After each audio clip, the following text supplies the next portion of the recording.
Morning, Steve Fried in Chicago with morning grain comments. Well, it's Thursday and the market's going to be focused on the export sales data, especially on the soybean side. The market's still looking for some cancellations. We had an announcement yesterday of 245,000 tons, but still looking that there might be some net increase in the soybean sales, both old and new crop, and that's just too much for the balance sheet, and that could offer some support. And in fact, overnight soybean market is up about 8 cents. I think when we look long term in the soybean trade, I think the market is still looking for old crop to gain on new.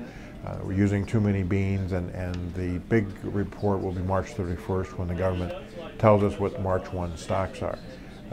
The government could find some beans, either a little bit higher crop or, something like that, and that could set the market back, but still we're using too many beans, and the market eventually should see the old crop gaining on the new. At the same time, the USDA could estimate record soybean acres for 2014, which could weigh on the November contract. South America, we're seeing a little bit of Argentina farmers selling, with the spread between their currency and the domestic currency market kind of narrowing up a little bit. Still farmers holding back most of their beans to sell, and that has slowed some of the meal trade. Also, we're watching pretty closely the meal demand in China.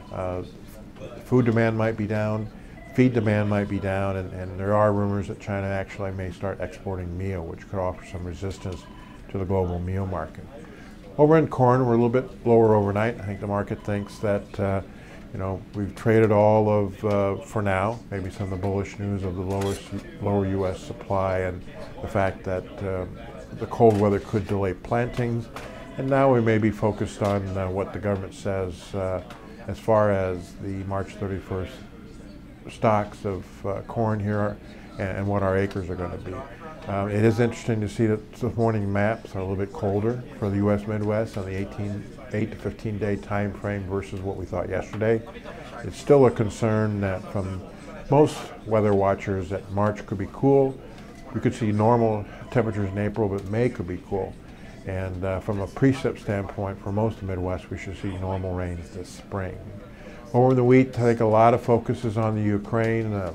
There is a report out of the UN that February, we saw the biggest increase in world food prices since mid-2011, and that the Ukraine issue could make food prices volatile in March. So we're watching that pretty closely.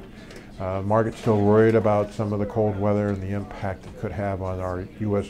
hard red winter wheat crop, with ratings declining monthly, and that the crop, when it comes out of dormancy, is going to need a rain.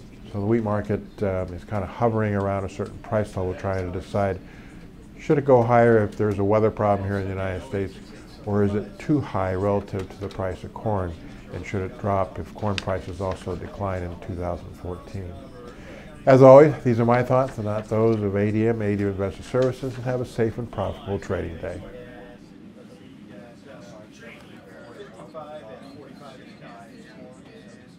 That's his favorite place. She was at the football game last night. 25 and a quarter. UVA.